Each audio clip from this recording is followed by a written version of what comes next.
A giant dog's head suddenly appeared in the sky, and the savages, upon seeing it, immediately began to worship it. The dog's head then proceeded to brainwash them like crazy. Seeing that this group of ignorant savages had been completely bewitched, it instantly spat out tens of thousands of machine guns and cannons. This made the savages go wild with excitement as they rushed to grab the weapons, completely becoming slaves to the dog's head. Seeing that its plot had succeeded, the dog's head was about to return to its base while floating in the air. However, unbeknownst to it, a greedy savage had secretly hidden inside. Initially, he only wanted to get his hands on some valuable treasures, but he ended up discovering a shocking secret. Inside the dog's head, he found the bones and remains of his own kind, and all around hung vacuum-packed women who were still alive.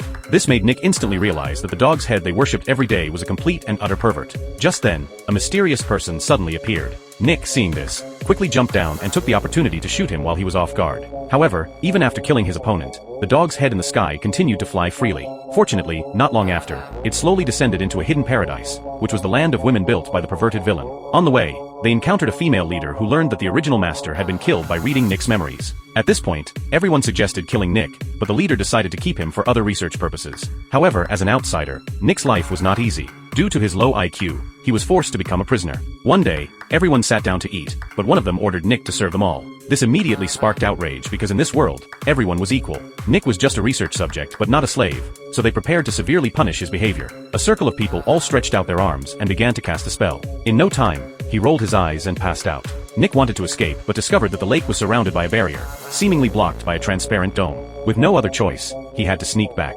On the way, he passed a dilapidated house filled with elderly people in their 70s and 80s. To his surprise, he found the person who had tried to enslave him, now transformed into a crooked old man. It turned out that the people here only aged but never died. They longed for the release that death brought, so they all envied Nick.